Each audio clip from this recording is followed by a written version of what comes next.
The summer heat clung to Matt Harper's skin as he flipped burgers on the grill in his Denver backyard.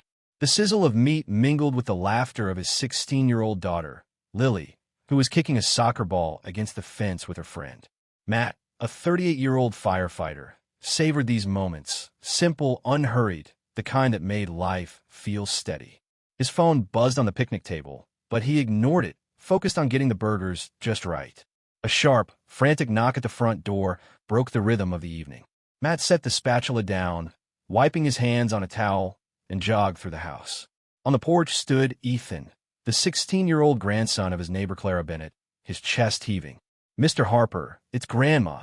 She collapsed in garage. Ethan's voice cracked, his eyes wide with panic. Matt didn't pause to ask questions. "Stay here with Lily," he told Ethan, grabbing his first aid kit from the hall closet. He sprinted across the street, the soles of his sneakers slapping the pavement. Clara's garage door was half open, and inside, the air smelled of oil and dust.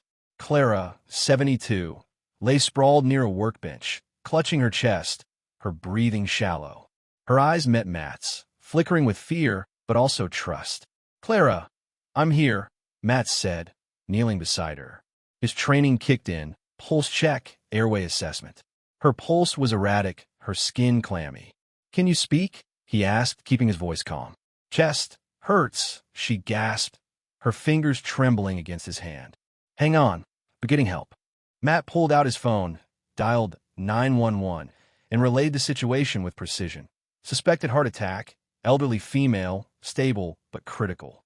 While waiting, he propped Clara's head with a folded jacket from the workbench and monitored her breathing, talking softly to keep her calm. "You're tougher than half my crew, Clara. We got this."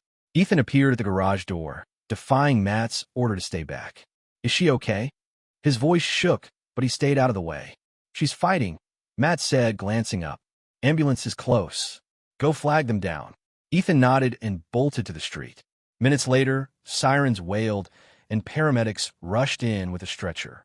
Matt briefed them, symptoms, timeline, no known allergies. They loaded Clara into the ambulance, oxygen mask secured, and Matt climbed in beside Ethan, who gripped the bench seat, pale but silent. The ride to Mercy General Hospital was tense, the beeping of Clara's monitor filling the space. Matt kept a hand on Ethan's shoulder, steadying him as much as himself. At the hospital, the ER buzzed with controlled chaos. Nurses calling orders, gurneys rolling past. Clara was whisked to a bay for immediate evaluation. Matt stayed with Ethan in the waiting area, where the teen slumped into a chair, staring at the floor. She was fixing her old radio. Ethan muttered, said she didn't need my help. Then I heard her fall. "You did good getting me," Matt said. "She's in the best hands now." A nurse approached, updating them. Clara was stable, undergoing tests for a possible heart attack. Matt exhaled, the knot in his chest loosening slightly. He turned to Ethan. "I want to check on my wife, Sarah. She's a nurse practitioner here. You okay for a minute?" Ethan nodded, pulling out his phone. Matt headed to the second floor, where Sarah usually worked her administrative shifts. The nursing station was quiet, staffed by a colleague, Jenna, who looked up with a smile. "Matt, what brings you here?" "Looking for Sarah," he said. "Neighbor had an emergency." "She around?" Jenna's smile faltered. "She's at a staff meeting. With Dr. Kessler, I think. Try the rooftop lounge. They sometimes grab coffee there." Matt's stomach twisted. Dr. Ryan Kessler, a surgeon with a reputation for charm, had been a name cropping up too often lately. Sarah mentioned him casually, great at his job, funny stories, but something about it always fell off. Matt thanked Jenna and took the stairs to the rooftop, his boots echoing in the stairwell. The lounge door creaked open, revealing a scattering of tables under string lights. At the far end, Sarah sat with Ryan, their chairs close, her hand resting lightly on his forearm as they laughed. Ryan gestured animatedly, his voice carrying just enough for Matt to catch the playful tone. Sarah's smile was one Matt hadn't seen in months. Not at home, not with him. The sight hit like a punch, sharp and disorienting. He stood frozen, watching for a moment longer than he meant to.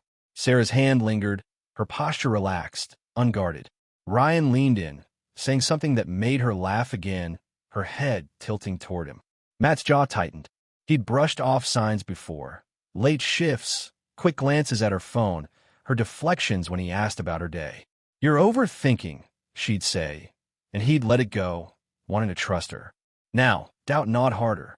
Matt turned back toward the stairwell, his pulse loud in his ears. He wasn't ready to confront her. Not here. Not yet. Clara needed him focused, and Ethan was waiting. But as he descended the stairs, each step felt heavier. The image of Sarah and Ryan seared into his mind. Something was wrong, and it wasn't just a friendly coffee break. Matt knew he couldn't ignore it anymore. Back in the ER, Ethan was still in the waiting area, texting furiously. Matt sat beside him, forcing his voice to stay even. "Clara's tests are ongoing. We'll hear soon." Ethan nodded, barely looking up. Matt leaned back, his mind racing. He needed answers, but first, he needed to be the guy everyone counted on. The one who showed up, no matter what. A cryptic text lights up Matt's phone, hinting at secrets his wife, Sarah, has buried. As he digs deeper, a neighbor's crisis pulls him back to the hospital, where whispers of Sarah's closeness with Dr. Ryan Kessler grow louder. Will Matt uncover the truth before it unravels his family? The clock's ticking, and the stakes just got higher. Matt Harper sat in the hospital waiting room, the hum of fluorescent lights doing little to drown out the image of Sarah laughing with Dr. Ryan Kessler on the rooftop. His fingers tapped restlessly on his knee as Ethan, Clara's grandson, scrolled through his phone nearby. Clara's tests were still ongoing, and the ER's steady chaos kept Matt grounded, but his mind churned. That moment upstairs wasn't just a casual chat. It carried a weight he couldn't shake. His phone buzzed in his pocket. A text from an unknown number. Check Sarah's old phone. Drawer by the bed. "You deserve to know." Matt's pulse quickened. No name, no context, but the message felt like a shove toward a truth he'd been dodging. He glanced at Ethan, who was now slouched, eyes heavy. "I'm stepping out for a bit," Matt said. "Text me if they update you on Clara." Ethan nodded, barely looking up. Matt drove home, the Denver streets blurring past. The message gnawed at him. Sarah had an old phone she claimed was broken, tucked away in their bedroom. Why would someone point him there? He pulled into the driveway, the grill from earlier still warm, Lily's soccer ball abandoned on the grass. Inside, the house was quiet, Lily at her friends for the night. In the bedroom, Matt yanked open the nightstand drawer. The phone was there, an outdated model, its screen dark. He powered it on, surprised when it lit up. No passcode. Sarah had always been careless with it. He opened the messaging app, scrolling through threads. Most were mundane, but one name stood out, Ryan Kessler. The texts were from months ago, before Sarah retired the phone. "Late shift again," Ryan had written. "Grab coffee after? You light up my nights." Sarah's reply, "Only if you keep telling those awful surgery stories." A winking emoji followed. Matt's grip tightened. Further down, another exchange. "Our talks keep me sane," Ryan wrote. Sarah's response, "Same. Can't wait for tomorrow's meeting." Matt's stomach churned. The timestamps matched nights. Sarah claimed she was swamped with paperwork. He kept scrolling, each message a small cut. Nothing explicit, but the tone was too familiar, too intimate. A photo popped up, Sarah and Ryan at a hospital fundraiser, arms around each other, smiling like they shared a secret. Matt tossed the phone onto the bed, his breathing shallow. He wanted to call her, demand answers, but his firefighter instincts kicked in. Stay calm, assess, act with purpose. His phone buzzed again, "Ethan. Grandma's awake. Docs say heart attack, but she's stable. Can you come back?" Matt pocketed the phone and drove to Mercy General, the text replaying in his mind. At the hospital, Clara was in a recovery room, propped up, her voice weak but steady. "You saved me, Matt," she said, gripping his hand. Ethan stood nearby, relief washing over him. "Team effort," Matt said, forcing a smile. "Rest up, Clara." He stepped into the hall, needing air, when he overheard two nurses whispering near the vending machines. Sarah and Dr. Kessler were at it again in the lounge, one said. "She's playing with fire." The other nodded. "Her husband's a saint. Doesn't deserve this." Matt's jaw clenched. He approached the nurses, keeping his tone even. "Heard you mention Sarah. What's going on?" They froze, exchanging glances. The older one, Carla, sighed. "Look, Matt, it's just talk. They're close, too close. Been that way for months. Fundraisers, late shifts, you name it. Anything concrete?" Matt asked, his voice low. Carla hesitated. "Check the hospital's volunteer chat. Some photos got shared." Matt thanked her and pulled up the group chat on his phone. One Sarah had added him to ages ago. He scrolled through, finding a recent thread. a photo of Sarah and Ryan at a charity run, her hand on his back, both laughing. The caption read, "Dynamic duo." Comments below speculated. Are they a thing now? Poor Matt. He saved the photo, his mind racing. Back in the waiting area, Ethan was dozing, Clara's chart updated to stable. Matt's thoughts shifted to Lily. He texted her, "You okay at Mia's? Need to talk later." She replied instantly, "Fine, Dad. You okay?" He typed, "Yeah, just checking," but his chest tightened. Lily didn't need to carry this yet. Matt drove home, the night air cool through the open window. He couldn't confront Sarah now. She was still at the hospital, likely with Ryan. Instead, he called his old friend, Nate, a private investigator who'd helped with a missing person case at the fire station. "Nate, I need a favor," Matt said, voice steady. "Can you dig into someone discreetly?" Name and context. Nate replied, "All business. Dr. Ryan Kessler, surgeon at Mercy General. I think he's involved with Sarah. Need to know what I'm dealing with." Matt sent the texts and photos he'd found. Nate promised to look into Ryan's history, workplace conduct, past relationships, anything public. By morning, Nate called back. Kessler's got a pattern. 2 nurses at his last hospital filed complaints, inappropriate relationships. Both settled quietly. He's slick Matt, but sloppy. "I'll keep digging." Matt thanked him, his resolve hardening. He wasn't just fighting for his marriage. He was fighting for the truth, for Lily, for himself. Sarah came home at dawn, her scrubs wrinkled, her smile forced. "Long night," she said, avoiding his eyes. "How's Clara?" "Stable," Matt replied, watching her closely. "You were at a meeting, right? With Kessler?" Her pause was brief, but telling. "Yes, staff stuff." "What?" Matt didn't push. Just checking. He'd wait for Nate's report, gather more evidence. Sarah wasn't just drifting, she was hiding something, and Matt was done playing the fool.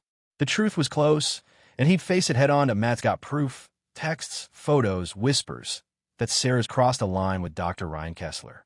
But when a hospital gala offers a chance to expose the truth, Matt faces a choice: confront his wife privately or unravel their secrets in front of everyone. With his daughter Lily's future at stake, one bold move could change everything. Will Matt light the fuse? Matt Harper gripped his phone, Nate's latest message burning a hole in his pocket. "Kessler's been flagged before. I've got names and dates. Call me." The Denver morning was crisp, the fire station quiet, as Matt prepped for his shift. His mind wasn't on the gear check, though. It was on Sarah, Ryan, and the growing pile of evidence that his marriage was a house of cards. Clara's heart attack 2 days ago had cracked open a truth he couldn't ignore, and now he had a plan. Nate's call came during Matt's lunch break. "Kessler's got a history," Nate said, voice clipped. 3 years ago, a nurse in Boulder filed a harassment claim. Texts, late-night calls, same playbook as with Sarah. Hospital hushed it up, transferred her. Another case last year, same deal. I got PDFs of the complaints, anonymized but legit. Sending now. Matt's phone pinged with the files. He skimmed them, each line tightening his resolve. Ryan wasn't just charming. He was calculated. Matt's next move wasn't anger-driven. As a firefighter, he knew rash actions got people hurt. He needed something public, undeniable, but legal. The hospital's annual gala, set for tomorrow night, was his chance. Sarah had mentioned it weeks ago, insisting Matt attend to support the team. Now he saw it as ground zero. Ryan and Sarah would be there, mingling, likely playing their game under the guise of professionalism. Matt would be ready. He called Lily, who was at soccer practice. "You free tonight?" he asked, keeping his tone light. "Need to talk, just us." "Everything okay, Dad?" Her voice held a teenage mix of concern and caution. "Yeah, just miss you," Matt said. He didn't want to burden her yet, but he needed her perspective. That evening, over pizza at their favorite spot, Matt tested the waters. "You ever notice Mom acting different? With work people?" Lily poked at her slice, hesitant. "She's been weird. Like, always on her phone, smiling at nothing. And at the charity run, she was glued to Dr. Kessler. Kids at school heard stuff. Hospital gossip, you know?" She looked up, eyes searching. "You think something's going on?"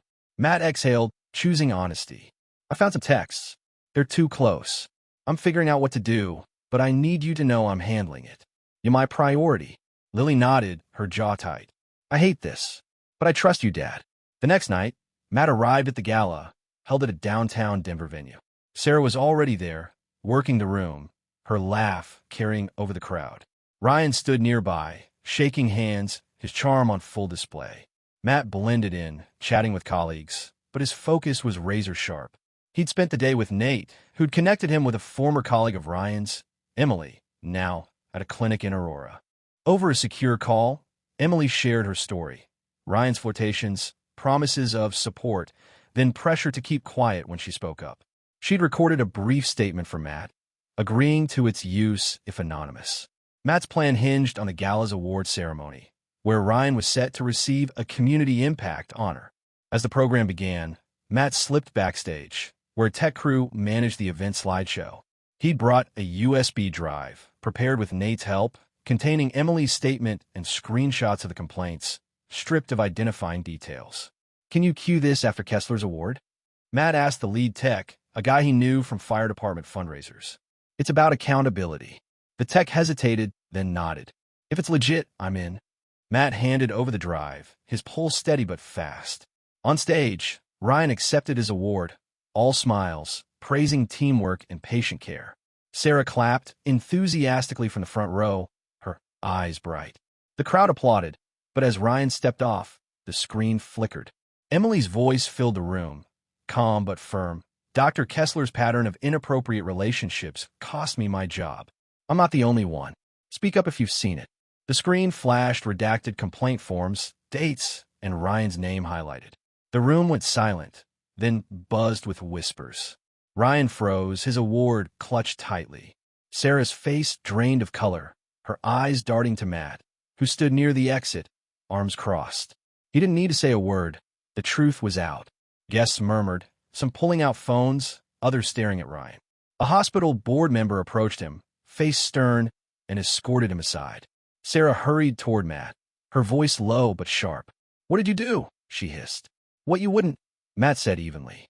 "People deserve to know who he is." "This wasn't your call," she snapped, but her eyes betrayed panic, not anger. "It's done," Matt said, turning away.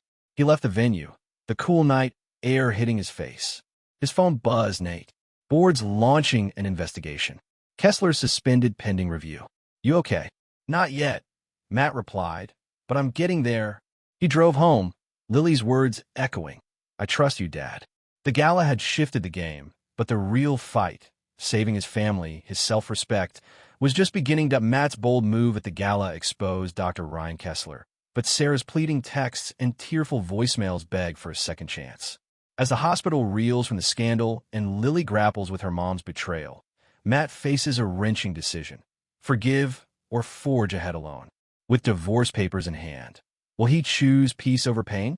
Matt Harper woke to a barrage of notifications, his phone buzzing like an angry hive. Sarah's messages flooded the screen: apologies, explanations, pleas to talk. It was never physical. One read, "I got lost, Matt. Please, let's fix this." He deleted them without replying, his jaw tight. The gala exposure 2 nights ago had sent shockwaves through Mercy General, and now the fallout was spilling into his life. He wasn't ready to hear Sarah's voice, not yet. At the fire station, Matt threw himself into work, checking hoses and calibrating equipment. His crew sensed his tension but didn't pry. Firefighters knew when to give space. During a break, Nate, his investigator friend, called with an update. "Hospital's digging deep into Kessler," he said. 2 more nurses came forward with stories matching Emily's. "He's toast. Board's talking termination." Matt nodded. The news a small victory, but no balm for the ache in his chest. Lily was waiting at home when Matt's shift ended. She sat cross-legged on the couch, her soccer gear strewn across the floor. "Mom called me," she said, her voice flat. "She's a mess, says she's sorry. Want to see us." "What do I do, Dad?" Her eyes searched his, caught between loyalty and hurt. Matt sat beside her, choosing his words carefully. "You can see her, Lily. She's still your mom. But I need time. What she did, it's not just about Kessler. It's years of shutting me out." He paused, steadying himself. "I'm meeting a lawyer tomorrow. Divorce is on the table." Lily's shoulders slumped, but she nodded. "I just want us to be okay," she whispered. "We will be," Matt promised, squeezing her hand. "You my anchor." The next morning, Matt met with Claire Dawson, a divorce attorney recommended by a station buddy. Her office was a no-nonsense space, just a desk and files. Matt laid out the situation: Sarah's emotional affair, the texts, the gala exposure, and years of growing distance. I don't have proof of anything physical, he said, but I can't live like this. I need out clean for Lily's sake. Claire leaned forward, pen in hand. Colorado's no-fault divorce state. We don't need infidelity proof to proceed. Focus on custody and assets. You want primary custody of Lily? Matt nodded. Then we'll draft papers, propose a 70-30 split in your favor, given Lily's age and your stability. Sarah's income as a nurse practitioner complicates alimony, but we'll keep it fair.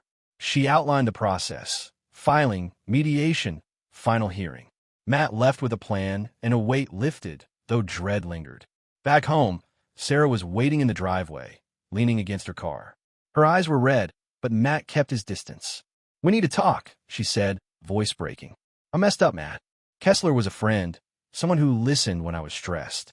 It got out of hand, but I swear it wasn't more." Matt crossed his arms. "You lied for months. Hid texts, laughed it off when I asked. That's not friendship, Sarah. That's betrayal." His tone was steady, not cruel. "I trusted you, and you made me doubt myself." She stepped closer, desperate. "I'm in therapy now, working on why I let this happen. We could try counseling, start over. For Lily." Her voice cracked on their daughter's name. Matt shook his head. "Lily deserves better than a marriage held together by guilt." "So do I." He walked past her into the house, the door clicking shut like a full stop. The next week was a blur of logistics. Matt moved into a small apartment near the station, leaving Sarah the house for now to avoid disrupting Lily. He took only essentials: his work gear, a few photos of Lily, his dad's old toolbox. Lily split her time between them, her silence louder than any argument.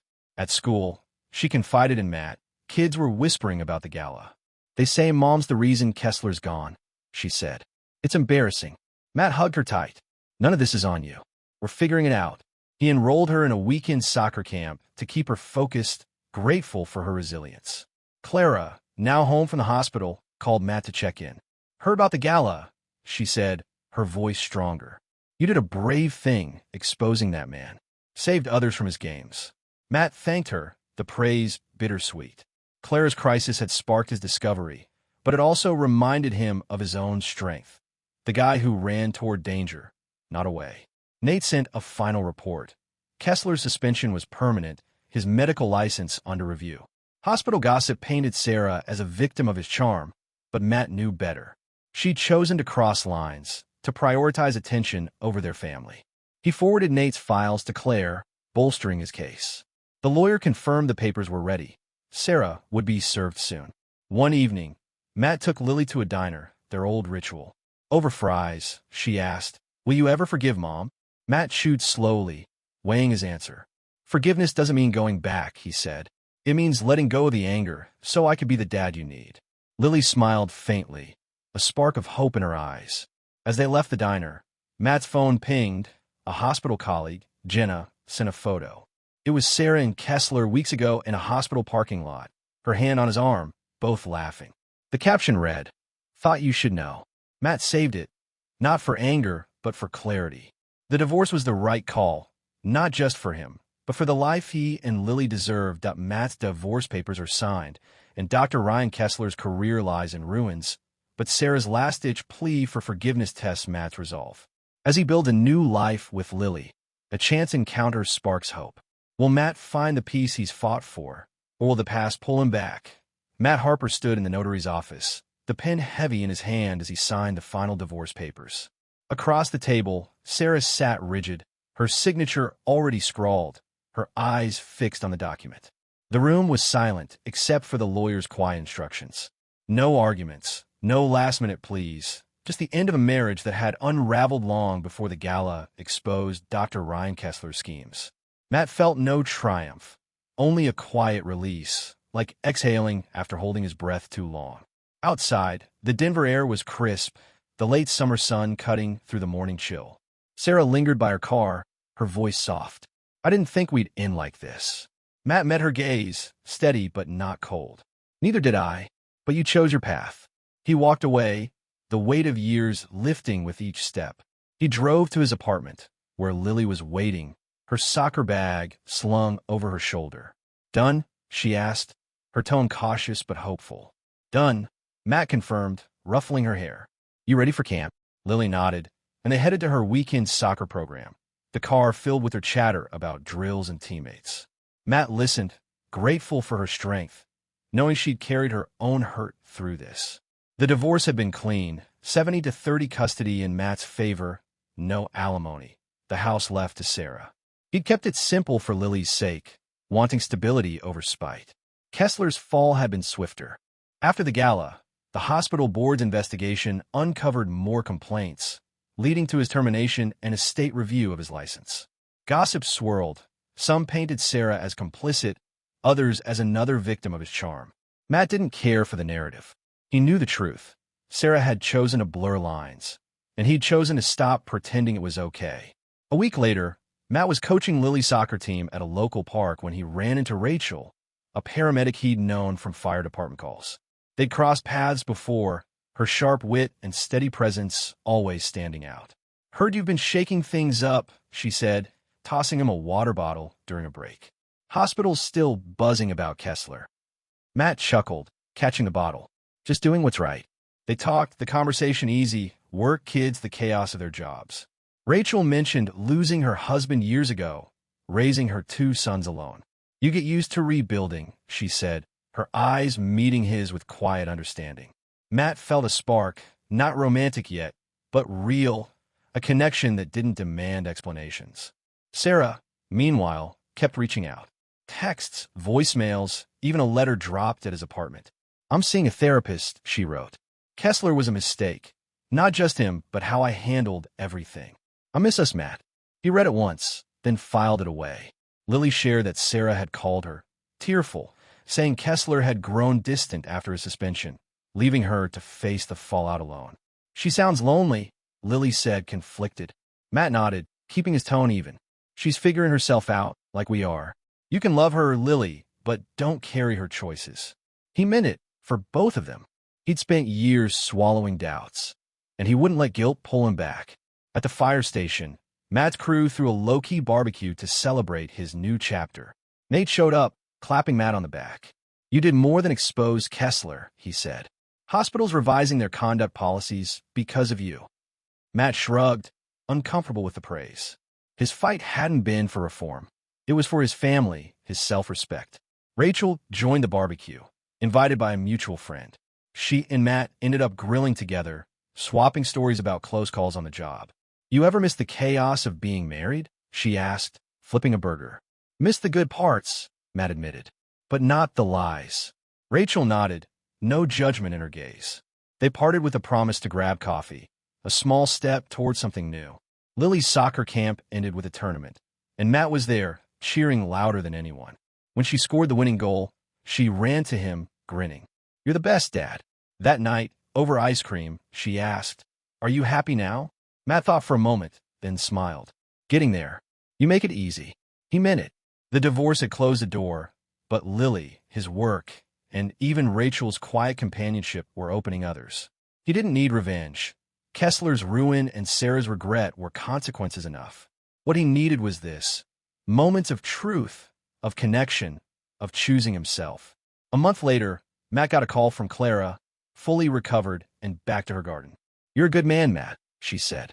Don't let anyone dim that. He thanked her, her word a reminder of why he'd acted, not just to expose Kessler, but to reclaim his life. Sarah's final text came that evening. I hope you find what I couldn't give you. Matt didn't reply. He deleted the message, turned off his phone, and joined Lily for a movie night, the laughter filling the space where doubt once lived.